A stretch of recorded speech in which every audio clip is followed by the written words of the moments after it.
दोस्तों, आज आपके सामने बौद्ध धर्म जैन धर्म से संबंधित जितने भी क्वेश्चन बिहार दरोगा, बिहार पुलिस, बीपीएससी में जो भी पूछा गया है वो हम आपके सामने रखेंगे। जो आप लोग से रिक्वेस्ट है कि इससे पहले अगर आप वीडियो नहीं देखे हैं तो बौद्ध धर्म जैन धर्म का वीडियो देख लीजिए, ताकि आपका पूरा का पूरा क्वेश्चन आपसे बन सके। तो हम लोग देखते हैं पहला क्वेश्चन। हम लोग बौद्ध धर्म का पहला क्वेश्चन देख रहे हैं कि गौतम बुद्ध का जन्म हुआ था। तो मेरे प्यारे दोस्त, गौतम बुद्ध का जन्म जो हुआ था वह लुम्बिनी में हुआ था। याद रखना है, लुम्बिनी में हुआ था। यह लुम्बिनी कहाँ पे है? तो लुम्बिनी नेपाल में है। इसको ध्यान रखना है। लुम्बिनी कहाँ पे है? तो नेपाल में। इस चीज को ध्यान रखना है। नेक्स्ट क्वेश्चन देखेंगे हम लोग।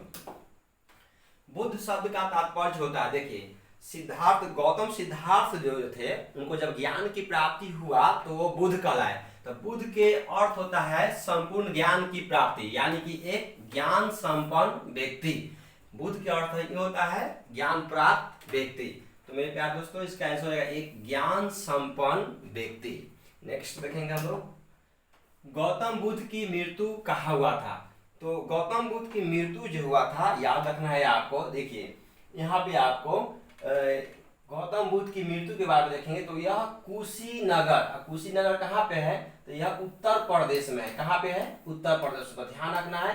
आपसे पूछेगा मेरे प्यारे दोस्तों, ये भी क्वेश्चन पूछ सकता है कि गौतम बुद्ध निम्नलिखित में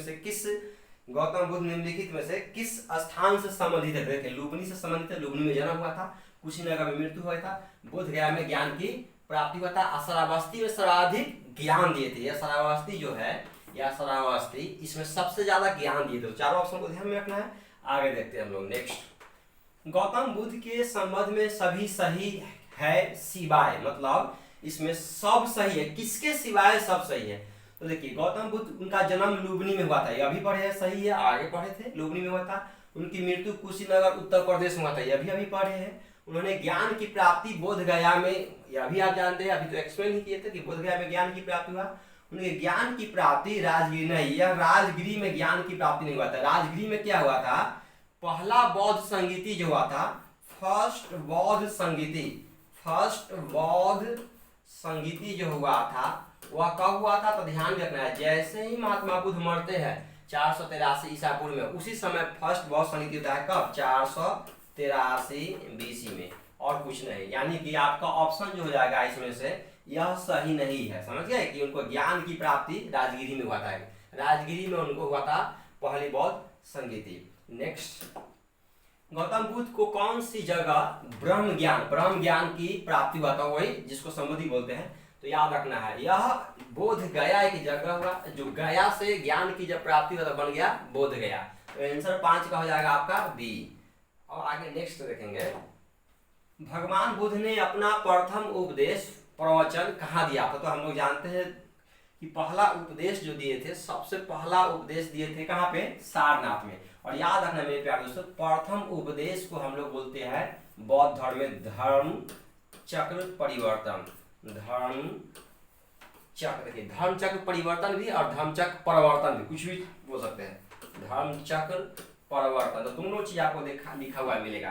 तो पहला उपदेश जो दिए थे वह उत्तर प्रदेश में दिए थे, और पहला उपदेश को हम लोग बोलते क्या है? तो धर्म चक्र परिवर्तन। आगे देखिएगा आपको आएगा। नेक्स्ट, जातक पवित्र ग्रंथ है। देखिए, तो जातक जो है वह, देखिए याद रखना है किस धर्म का? तो बौद्ध धर्म का पवित्र ग्रंथ को जातक कहते हैं। समझ गए ना? बौद्ध धर्म के जो पवित्र पुस्तक होता है उसको हम बोलते हैं जातक। जातक किसका पवित्र ग्रंथ है? तो बौद्ध का। नेक्स्ट, बौद्ध धर्म के प्रचार प्रसार के लिए कौन सी भाषा? देखिए, एक बात को याद रखना है, बौद्ध धर्म की प्रचार हो, यानी कि प्रचार हो, प्रसार हो, उसके विकास के लिए किसी भाषा का प्रयोग किया है तो वह जो है पाली भाषा। याद रखिए, पाली भाषा में जितना भी बौद्ध धर्म का पुस्तक, जितना भी पुस्तक है, वह सब का सब पुस्तक लिखा गया है। बाद में चल के संस्कृत में भी एक दो मिला है, लेकिन मैक्सिमम किताब जो है वह पुस्तक लिखा गया बौद्ध धर्म का किसमें? तो पाली भाषा में। याद रखना है आपको। नेक्स्ट, महावीर किस राजघराने में पैदा हुए थे? तो याद रखना मेरे प्यारे दोस्तों कि महावीर जो थे यह लिच्छवी राजघराने में पैदा हुए थे। इसको याद रखना है, महावीर लिच्छवी राजघराने में पैदा हुए थे। अब आगे हम लोग देखेंगे। अब यह क्षत्रिय जो है, तो यह दूसरा चीज। देखिए, जितना भी जो राजा थे वह सब क्षत्रिय थे। तो महावीर स्वामी की बात कर लीजिए, चाहे गौतम बुद्ध की बात कर लीजिए, सब क्षत्रिय घराने से थे। लेकिन किस घराने? क्षत्रिय से थे। क्षत्रिय मतलब वर्ण से थे, कास्ट से थे। लेकिन से लिखिए के यहाँ 10 के सी हो जाएगा।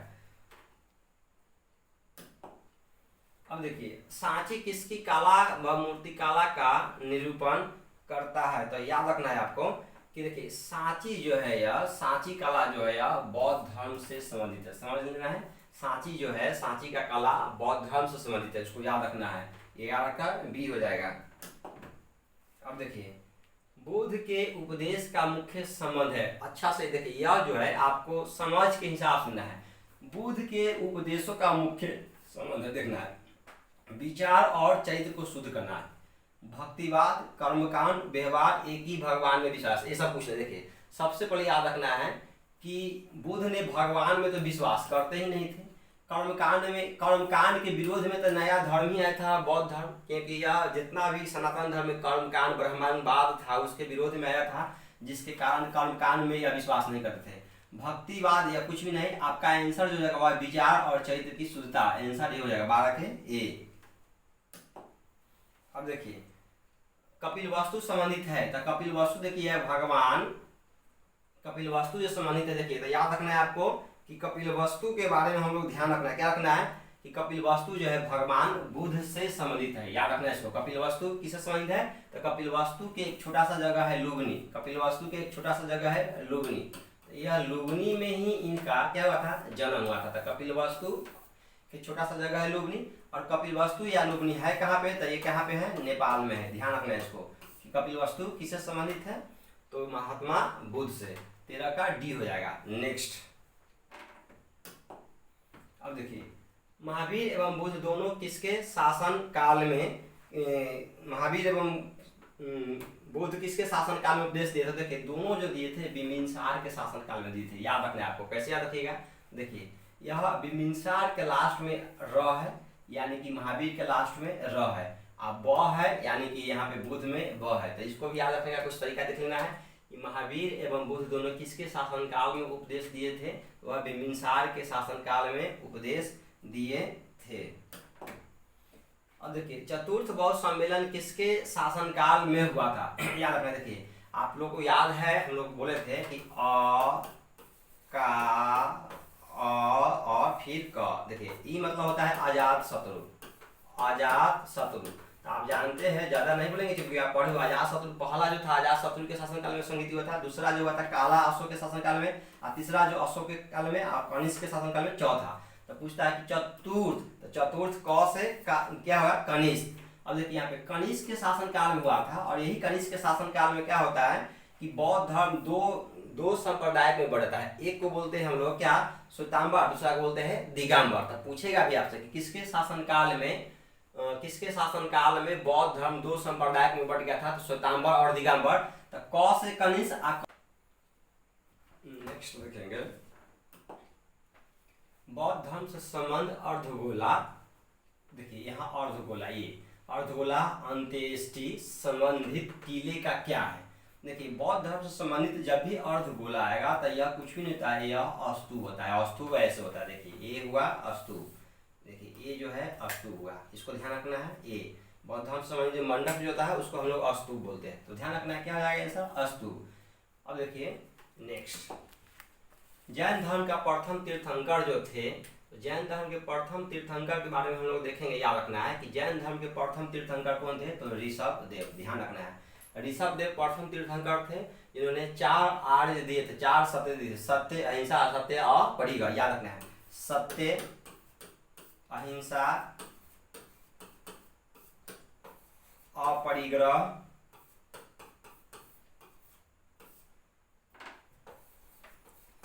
असत्य। देखिए, ये 4 महाव्रत दिए थे, और 4 महाव्रत कौन दिए थे? पूछेगा आपसे, तो कौन दिए थे? ये सत्य, अहिंसा, अपरिग्रह, असत्य, ये आपको पढ़ा दिए है। आप 4, ऋषभ देव ने 4 दिए थे महाव्रत। इसी को अनुवर्त में लिख देगा। जबकि 5वां जो थे, 5वां कौन दिए थे? महावीर स्वामी ने 5वां दिए थे। और 5वां क्या दिए? तो ये एक नया जोड़ दिए थे, जिसको हम लोग बोलते हैं क्या? ब्रह्मचर्य। आप लोग सब पढ़े हुए हैं, आप सब पढ़े हुए, याद रखना है ब्रह्मचर्य, इसको याद रखना है। नेक्स्ट,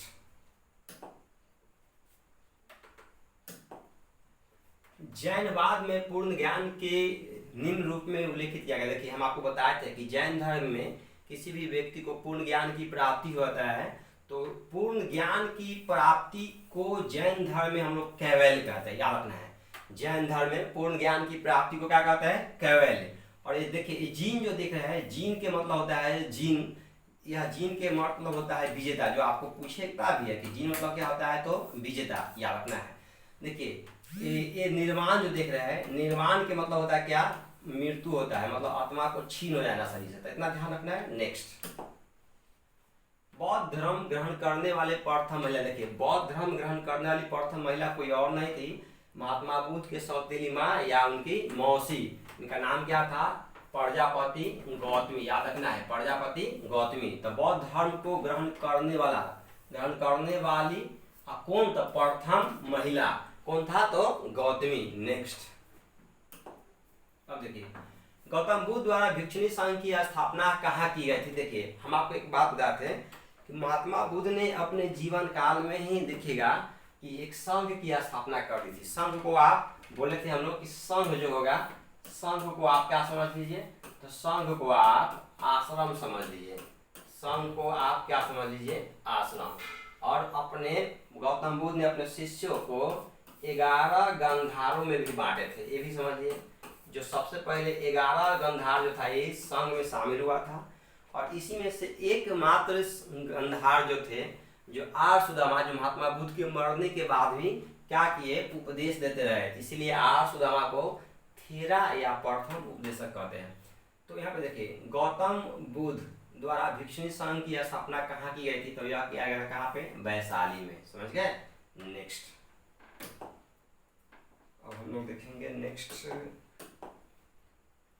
20 नंबर के बाद देखेंगे हम लोग आगे 21 नंबर क्वेश्चन। देखिए आपको है निम्नलिखित स्थानों में से किसकी बुद्ध के निर्माण से संबंधित किया गया है? तो इसको ध्यान रखना है अच्छा से।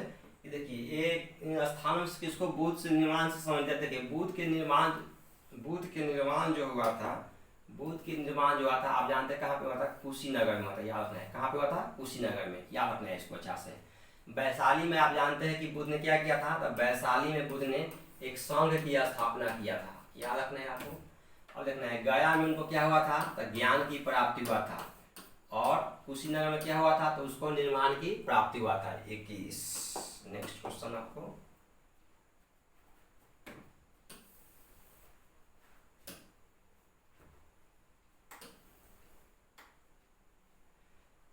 अब देखिए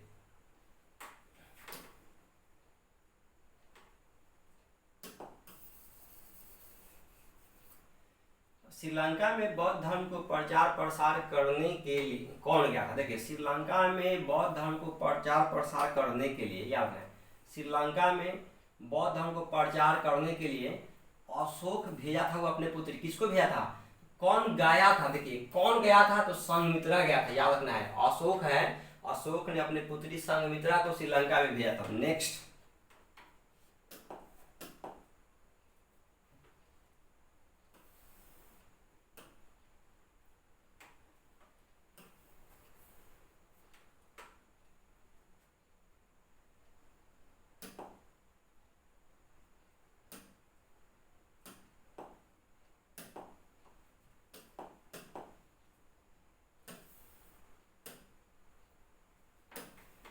देखिए बौद्ध धर्म पर निम्नलिखित में से किसके शास्त्र में भारत यूनान के राजा मिंडार को बौद्ध बना दिया? देखिए यह जो देख रहे हैं आप, मिंडार को बौद्ध धर्म बना दिया था। तो देखिए एक है नागसेन, जो है नागसेन से दीक्षा लेता है, और ये देखिए बौद्ध धर्म के शास्त्र में यूनान के एक शासक में मिंडार जो थे सो बौद्ध धर्म था। किससे था? नागसेन से प्रभावित होके। तो इसका आंसर होगा नागसेन ने इनको बौद्ध धर्म के बारे में बहुत से क्वेश्चन आंसर मिंडार करता है, नागसेन उस क्वेश्चन आंसर को जवाब देते हैं, और नागसेन से प्रभावित होकर मिंडार क्या होता है? बौद्ध धर्म को अपना लेते हैं।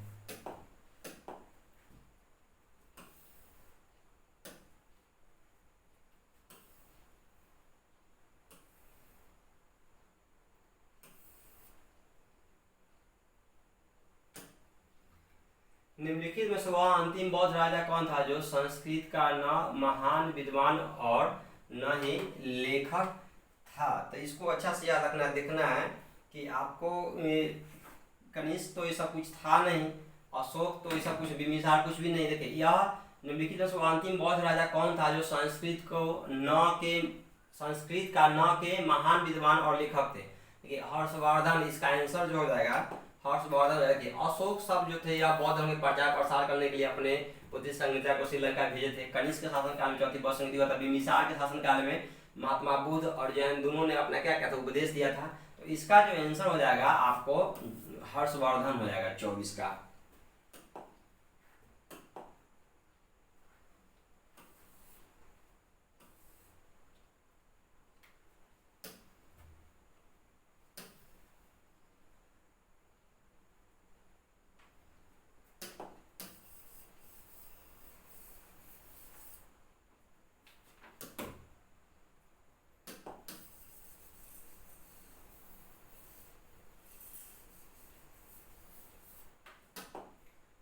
निम्नलिखित में कौन से त्रिरत्न से शामिल नहीं है? देखिए याद रखना है, त्रिरत्न का मतलब होता है तीन रत्न। किसको होता है? बुध, संघ और धर्म। ये तीनों को हम लोग बोलते हैं क्या? तीन रत्न। ये मोक्ष जो देख रहे हैं, मोक्ष, यह मोक्ष आपको तीन रत्न से संबंधित नहीं है।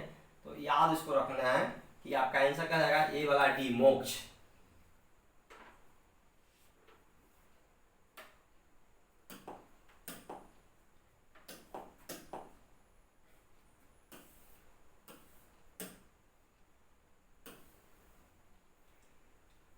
ये तो हो गया है आपका।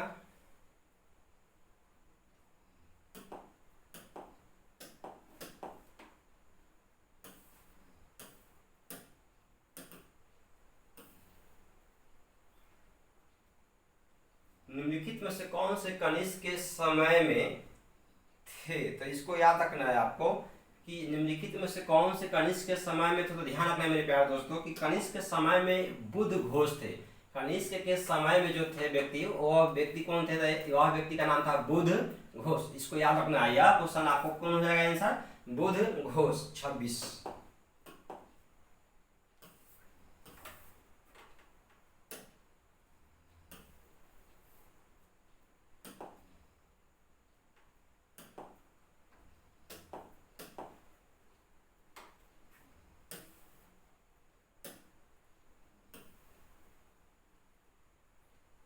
इसका तो सेमी आंसर है, 26 नंबर क्वेश्चन है।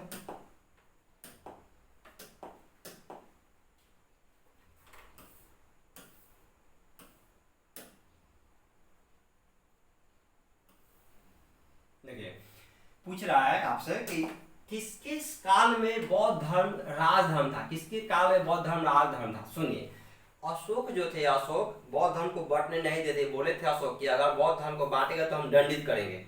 तो इसलिए याद रखना है कि यह अशोक के शासन काल में क्या होता है कि बौद्ध धर्म जो होता है यह राजधर्म होता है। और यही कारण होता है कि अशोक ने अपने बेटी को, अपने बेटा को क्या करता है कि बौद्ध धर्म को प्रचार प्रसार करने के लिए भेजता था। इसका आंसर हो जाएगा अशोक, यानी कि ऑप्शन बी।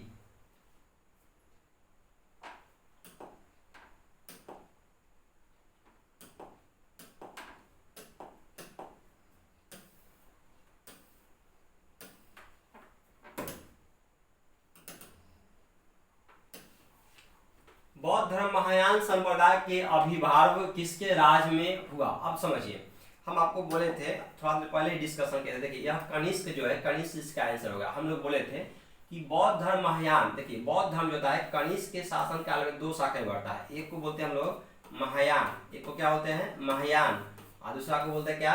हीनायन। तो याद रखना है हीनायन।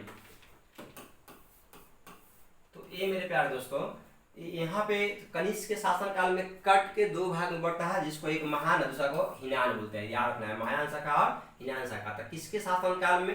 तो यह किसके राज में या किसके शासन काल में? तो कनिष्क के शासन काल में।